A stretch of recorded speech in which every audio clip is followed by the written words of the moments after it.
All right, hey guys, happy Wednesday. We're still trucking along. We had our first synchronous lesson today, and like a lot of synchronous lessons, we didn't have time to kind of go over anything at the end. So you're investigating things with your team, and most of you guys piece it together, which is great. But sometimes it's just kind of lame if we just can't kind of like debrief it at all or kind of go for a bit. So I'm gonna go over a few of the answers just so you have them in case you're having trouble finishing or just want to like at least feel a little bit more, because probability might be something you haven't worked with too much this year. Okay. So what we're looking at today is just one person's slide. Oh, you're looking at Chelsea's slide. I'm not going to show anything else about Chelsea. I'm just going to show Chelsea's group. So it's going to be one of Chelsea's group's answers in a second. So they made their shots. Hayden dominated. I think Hayden said it was hard. What, did Hayden say it was hard? No, look at this. This is almost like NBA level. 15 out of 25, not bad. But he carried the weight of the team. He's kind of the Steph Curry, I guess, of his team, but not quite. Nobody's Steph Curry. That's what he should have learned from this lesson. 28 out of 105 folks, 28 out of 105 shots were nailed, right? We're going there. So that was the data that they collected. How many did Steph Curry hit out of 105? He hit 105 out of 105. It's nuts. 105 in a row. You guys only hit 28 out of 105. Huge difference. He didn't miss a single one until that 106 shot. Just mind-blowing. Completely mind-blowing, and the numbers back that up as you see a little bit later. Okay, I'm going to steal this because I want to talk about this 28 and 105 right here because I think you guys had the idea. You guys are able to figure this out with the groups. I'm still going to go over the answers to each question here, okay? So I'm going to do this from a blank student perspective here, okay? So from number 4, here you're supposed to answer this question here. We're going to look at one person's answer and see how they did here, okay? So probability is how likely something's going to happen. So given that group, they made 28 shots, they took 105, what's the probability that they take one random shot? What's the probability it's going to go in based on the data that they have? Do we have all the data that we want to gather from them? No, we want to probably gather more shots to see how close to that 28 out of 105 there are. But let's take a look at one of their answers here. It's not Chelsea's. It's somebody from their groups here. Or maybe it is Chelsea's. I don't know. All right, let's see what they said here. Judging from my team's data, if a random team member took one shot, they would have a 26.67% chance of successfully making the basket. We determined that by dividing the total of made shots by the total number of throws. I agree. I think that's a good approach there, guys. I think that's good. So if I double check Chelsea's group's answer here, let's see what we got here. What did they do? They made 28 shots, and they took 105. So, yeah, that's 0.2666 repeating, non-terminating, that's called. It's a non-terminating number, a rational number there, but it's 2.66666. Eventually, you round to 7, so that's the right way to write it out right there. Of course, with percentages changing from a decimal. So remember, this is 0.26666 out of 1. So that's another way that the probability gets shared with you is the amount out of one chance, right? I get one chance. What's the likelihood? I can count this as making 0.26666 of a shot. If I tried one shot, I'd get it in 0.26666 of the time. So that converts to 26.6% of the time, rounded up to 26.67% of the time. Because remember, the rule is changing from a decimal representation of a probability to a percentage representation of a probability. The rule is, remember, move that 1 2 decimal points. And there you go, changing it from a decimal probability to a percentage probability. You guys should be familiar with that from the past of when you've studied this in previous grades here, okay? All right, so 26.66, I agree with that. That is a good answer. And again, we calculate probability as how many times that an event happens. There's actually a formula for that in AP stats, probability, right? It's a very simple formula, a very introductory thing that you should know.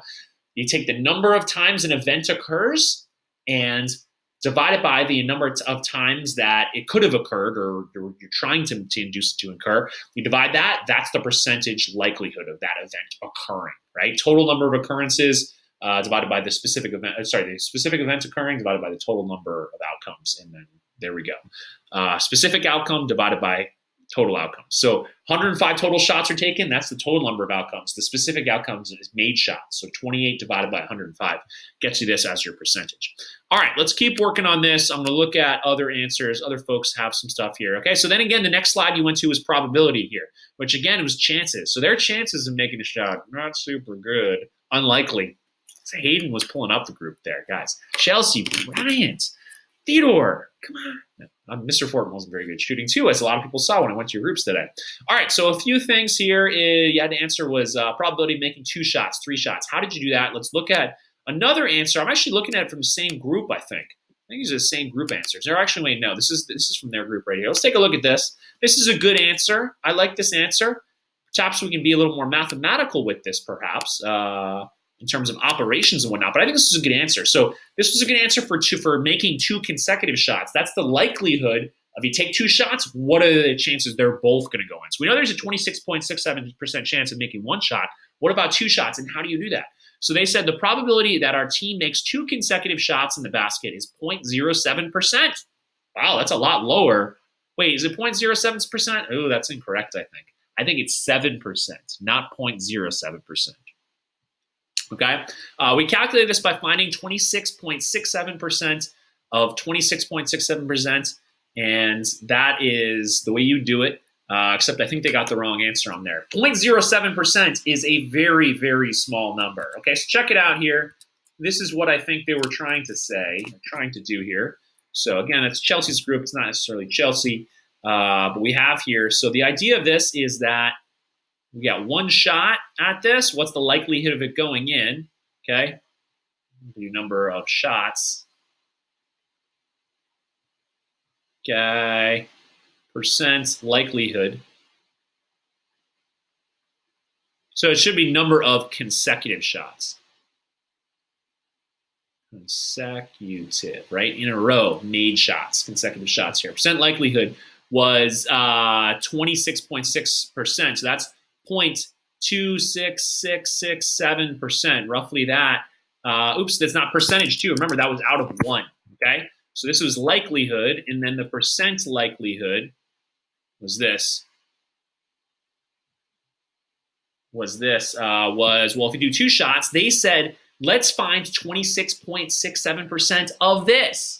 Okay, of this. So I liked how they use that words there. We're finding 26.67% of this. So you got to know how to find a percentage of a percentage. You got to remember how to do that. A lot of people forget how to do that. The way you find 26.66% of this is actually, right, you take this and you would multiply 0.2667 to that to find 26.67% of this. So I think they worded it right. They ended up getting the wrong answer there, but they had the right idea. They knew how to find a percentage of a percentage, okay? So to find a percentage of a percentage, you need to multiply. This problem had to do with multiplication. That's why this eventually you saw was an exponential function. So check it out here, right? Because the idea is if you want to find, so listen to me carefully right now, okay? If you wanted to find 100% of something, what do? I have $500. What's 100% of $500? Well, I would take that $500 and what would I multiply by? I'd multiply by 1. Okay, so finding 100% of something doesn't change what that thing is. So 100% of 500 would be 500, multiplying by 1. 26%, right? This is 26% in disguise. 26% of 26%, right? What you'd have to do is take that 26% and multiply by another 26%. And that's going to give you the probability, the decimal probability of sinking 2 shots in a row. So we originally had, let me get back here, 28 divided by 105. We initially had getting 1 shot, 26.6%. If I multiply by 0.26667, like Chelsea's group recommended right there, I would get 0.07 as my decimal approximation, decimal probability. Okay, but is that the percent probability? No, not the percent probability. So they just made a minor mistake right there. They didn't convert that to a percentage, okay? So there is a 26% chance they get 1 shot in.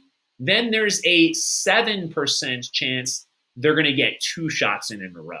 Okay, what about 3 shots? What do? Well, I have to multiply by that 0.2667 again, and I multiply that 0.07 here. So 26% of 0.07 is going to make it a lot lower, right? 26% is pretty close to 1/4, right? 1/4 of 25%, and 1/4 of 7 is a little less than 2, right? A little less than 2. So what I'm going to do to this here is I'm going to take this and I'm going to multiply by 0.2667.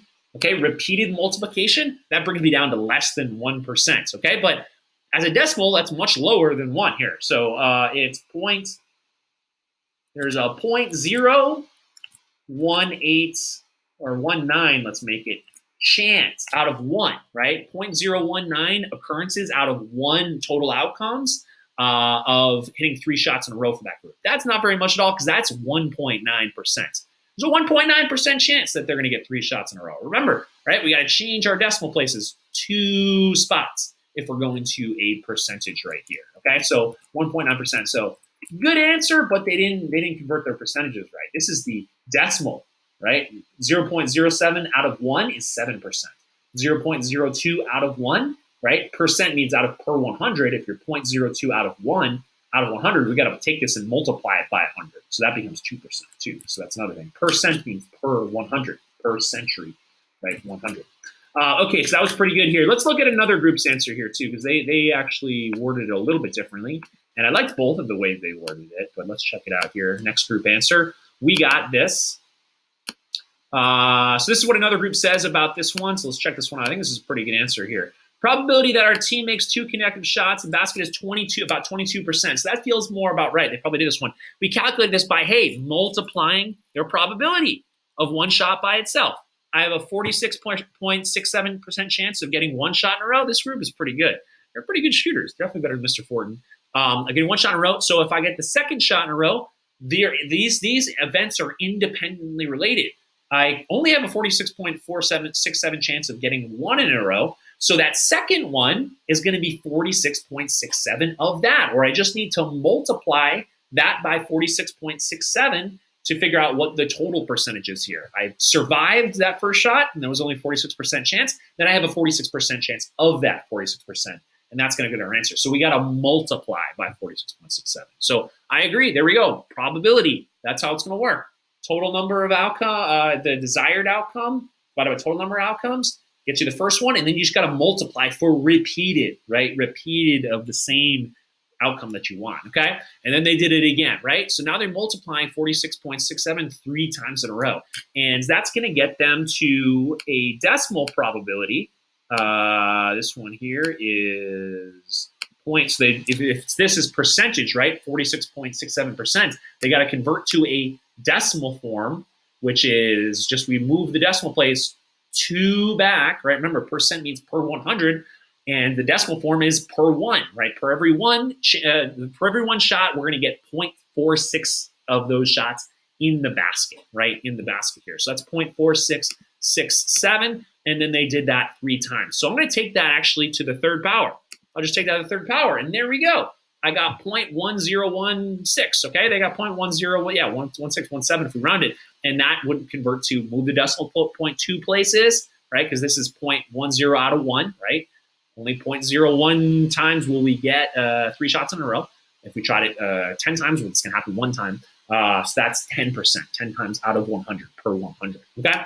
All right, very good. Let's keep checking it out here. Some good answer there, guy. Good answer there. You know who you are. Who did that one right here. All right, let's check it out here. Let's keep going. Next one. That figure we'll review. Let's see what people said here. Ooh, okay, yeah, we're on this one here. So your next question was thinking about this. The classic way you really study this, and when you go in to take AP stats, I'm sure you'll be doing stuff with pennies, flipping coins and whatnot. There are a whole bunch of probability problems you can do with flipping coins. Of course, flipping coins, there's only a 50% chance you'll get either heads and tails. So the question is, how would you then calculate the probability of flipping heads 5 times in a row? And here we go. They got the right answer, 3.125%. And the way that they did that, right, is that there's a half chance every single time. 50% of the time we'll flip it once in a row. Then 25% we can do it twice in a row. That's 50% of 50%. And then 50% of 25 is 12.5. 50% of 12.5 is 6 point, oops, that should have been 6.25. I wrote that wrong incorrectly there. And then they did the right thing. They got 3.125. So what they did here was, hey, I have a 0.5 out of 1. That's what makes probabilities a little bit hard, is that probabilities can be shared out of 1, and the odds of flipping a coin and it turning up heads is 0.0. You'll get 0.5 heads flips for every 1 flip of the coin. And that's odd. You'd think about it like that, you'd actually word that and you'd be right. Because if you flip a coin once, it's either going to be heads that once or it's going to be tails that once. But if you average that, it would be heads 0.5 out of 1 times, right? 0.5 out of every 1 time you throw it, which converts to 50 times out of 100 or 50% out of 100. That just means out of 100, okay? So I take that 5 times out of 1 if I want to figure out the percentage, and what I need to do, I need to multiply that 5 times in a row because 50% of 5 is 0.25. Or sorry, 50% of 0.5 is 0.25, and so on and so forth. Okay, so if I want to do that 5 times in a row, I would take that 0.5 and I would raise it to the 5th power, and there we go. I got what they got, which was 3.125% or 0.03125 out of 1. Okay, there's how. So if we're going to shoot, if we're going to flip a coin 5 times in a row, out of 1 time we do that, how many times is it all going to be heads? And that's 0.03125 times. Okay, so again, it's weird there. That's why we do percentages. So we'd rather say 3 times out of 100 or 3.125 times out of 100. Okay, and the next one, there's 5, and then I guess you didn't ask this one here. You get asked, can you come up with an equation describing the probability of flipping a coin X times in a row? Let's take a look at their answer to this one here. And we got this. Ooh, there we go. Well done. This is indeed the function right here, okay? We'll flip heads Y times an amount in a row based on the number of throws. There is a probability where you multiply the probability to itself, 0.5 to itself, the number of times you are flipping that coin, okay? So if you're flipping the coin 6 times in a row, the odds that all 6 are going to be heads is 0.5 to the 6th power, or 0.5 to the X power. If it's X times in a row, you're flipping a coin. Trying to figure out the probability of it being Y here, okay? Well done here for those, whoever I took the screenshot of, well placed there. That is indeed the equation, and we see this. We studied this last semester here. My starting number is technically 1. We don't see it, but when X is 1 right here, what's 0.5 to the 1st power? Anything to the 1st power is itself. So 0.5 to the 1st power, there's our X. Our Y is 0.5.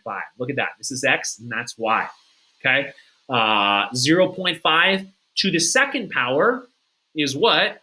Well, that's 0.5 times 0.5, and 0.5 to the 2nd power, so 0.5 to the X power. If X is 2, we get 0.5 squared is 0.25. There we go. 0.5 to the 3rd power, to the 4th power. Let's try the 4th power as I have it there. So the 4th power is 0.0625. Look, we have 0.0625 right there. So there we have it, right? There's your equation. So then, hey, this actually has a relationship. This relationship is a function. The number of coin tosses, the probability that they're all going to be heads is a functional relationship, and we have a name for this one. It grows by repeated multiplication of 0.5. So this is indeed a what? I had some fun videos. I got to bring this guy back, and I'll say it in a second once we've revealed the answers. But we have here, this is a exponential function. Yeah, there we go, exponential function. Yeah, an exponential functions guy. You got to see this exponential functions guy video. Got to figure out a way to bring it. Okay, so it's structured like that. B to the X power, right? B, that was B. Your B in this one was 0.5. Okie dokie, let's go through number 7. You start wrapping this up. I gotta go pick up my kid at daycare. If your team repeated this exercise, taking 105 shots into your baskets, what's the probability that you would have gotten all 105 of them in? Well, if the probability of flipping a coin 4 times in a row was 0.5 to the 4th power, 5 times in a row was 0.5 to the 5th power, 10 times in a row, what would that be? 0.5 to the 10th power. So here, what did you have to do with your team to get the probability of your team repeating what Steph Curry did, except with your little 3 feet away thing that Mr. Ford was doing today? It's crazy. I was shocked. I was shocked nobody got 105 in a row in the class. No, it's like impossible. What Steph did probably is never going to be done again in our lifetime. There was a guy in the 90s who I think it got over 200 in a row. Anyways, I think that was from a different length, actually. That was from the college distance. So Steph has the record for the NBA distance. Anyways, so let's look at a couple people's answers because there was some confusion on this one. Let's check this one out. Let's check out this first one. I don't know if this is the person who said that they were confused by this one, but it's slowly opening up. The computer's going slowly. I don't know why the computer's going slowly. Check it out. Let's see. Can we get this one to open up? Why aren't you opening? Open with. Computer's getting all hot and stuff here. Might have to pause this video for a second until it opens up.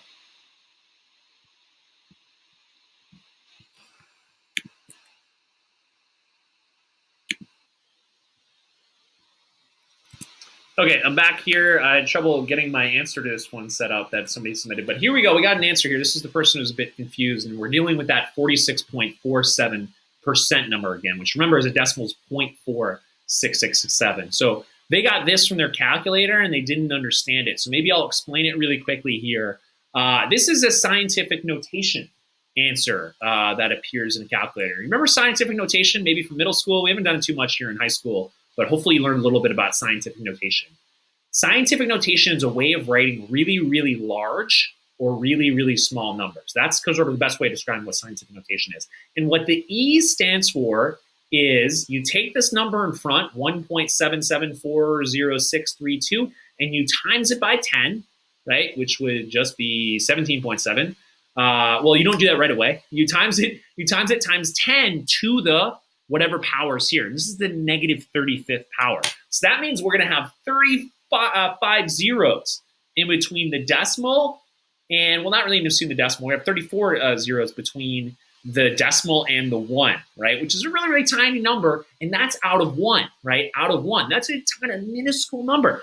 Guys, it's impossible. It's basically only, you ever heard the saying virtually zero, right? There's a virtually 0% chance. The probability is virtually zero that your group's ever going to hit 105 in a row. Not going to happen. You guys can live to 300 years and just be doing this the entire time. Pretend that, right? That's a different math problem. How long would you have to live to actually do this, to actually get 105 shots in a row?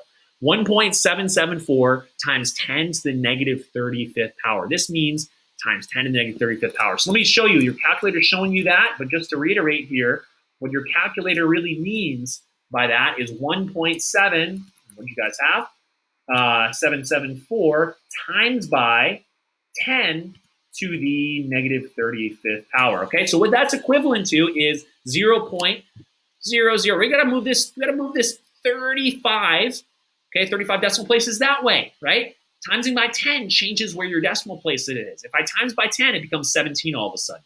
If I times by 10 to the negative first power, remember, 10 to the negative first power is repeated division. That means I got to divide 1.7 by this by 10. But I'm dividing by 10 35 times in a row. So I divide by 10 once, right? Moves the decimal place over one time. Divide by 10 twice, moves the decimal place over again. All of a sudden you got 0.01774 times 10 to the negative 33 power. Move it again, negative 32 power. Anyways, calculators make our lives a little bit easier. But if I were to change this to a decimal probability, I'd have to move this 35 times. So if I move it once, I got to move it 34 times. So I'd have 34 zeros between this point and where the 1 would begin. So 0, 0, 1, 2, 3, 4, 5, 6, 7, 8, 9, 10, 11, 12, 13, 14, 15, 16, 17, 18, 19, 20, and I'm running out of space. 21, 22, 28, 29, 30, 31, 32, 33, 34, 1774 out of one chance, right? Out of one chance to sink 105 shots in a row based on your probability of just sinking one shot. And those are all independent events right there, okay? So that is next to nothing. If you change that to a percentage, you would just have to move this 2 decimal places in there, bam, point goes there, percent, that means percent means out of 100, right? Per century out of 100. So this is the percentage. 32 times 1.774% chance. Not going to happen. You can live hundreds of years. Your group's not going to do that. Steph Curry is ridiculous. Okay, but he did the right thing, right? This individual did the right thing. I raised the probability of making one shot to the 105th power to get that. Okay, so there's a 46% chance, which is 0.4667, which is what they had, to get one shot, one random shot. So what about 105 straight random shots? Well, you got to find 46% of 46% to get 2 shots, 46% of that answer to get 3 shots, 46% of that answer to get 4 shots. This is an exponential pattern. It happens 105 times. So I'm going to take that to the 105th power, and there you go. I got what he got in this calculator. Crazy. You're crazy. That's 1.77 times 10 to the negative 35th power, or that's virtually zero. It's not mathematically zero, but for all intents and purposes, it's impossible. What Steph did was basically impossible, which is crazy. Steph is great. He's great, okay? And maybe let's check out this last one here. This is just somebody else's answer for the same thing. So let's check it out what we have here. Oh, I got to open Chrome for some reason. This is what they got here. So they understood scientific notation, which is this point. They did 0.46 to the 105th power, and they got close to the same answer. They got a little bit different. They got 1 decimal point off. What's the reason for that? Well, the other person did 0.466667, right? 6 repeating, which is more precise. They got a slightly different answer because it looks like they rounded. Don't try not to round too early, right? Because then your answer gets a difference. See, theirs was times 10 to the negative 36th, not negative 35th power. So, right? Remember, if I just change my decimal point by a little bit, because I'm multiplying by 10 or dividing by 10 so many times in a row, or multiplying by 10s to a -1 so many times in a row, which is the same thing as dividing by 10. I get an incredibly, not incredibly different, but a different answer, right? We're off by 1 decimal place. And this number here is much different than the 1.7 we saw earlier. So let's check it out here. Let's take that to the, what was it? 105th power, because there are 105 shots, 105 independent events. And yeah, I got what they got here. So anyways, virtually zero, right? Let's just leave it with that. It's virtually zero chance. Okay, so you didn't do anything wrong there. If you got a crazy number, sometimes math, you get crazy numbers. Remember the time where you had pennies and they were doubling every day? Remember that from last semester? They doubled. You had started with 1 penny, and then your money doubled for 1 day. 2 days, you're up 2 cents, 4 cents, 8 cents after 4 days or 3 days. But after 2 months, you had over a septimillion. I don't even know if septimillion is the right word for it, but you had more money than exists in the entire world if that happened for 2 months. So that's the crazy thing when it comes to math. And that's why when crazy stuff like this happens, and those guys on SportsCenter, ESPN, were like, this is the most incredible thing I've ever seen. This is just mathematically really, really incredible here. And then you saw the numbers. You got it there. Bow to greatness. It's an amazing thing that we live in San Francisco, and this guy plays basketball in San Francisco. It's so cool. I hope the pandemic ends. I hope we all get to see a game, and take advantage of just watching some Warriors games, because what he does is just incredible. Like, we're not going to see another shooter quite like him in our lifetimes. Okay, you have your exit ticket. I'm going to check those out. Make sure you did that one correctly. But hey, 4 independent events, they're each 30%. How do you calculate that? Hopefully you know how to do that now. If not, no worries, because we start a new unit on Friday, which is kind of the stuff that's really what Algebra 1 is all about. Linear equations and inequalities. So we're going to move away from probability. This was just kind of a random exploration and honoring a great player that lives in San Francisco, or at least plays in San Francisco. I think he lives in Orinda, but that's it. Thank you for watching, guys. Hopefully you enjoyed this lesson. I enjoyed putting it together. Take care. Bye.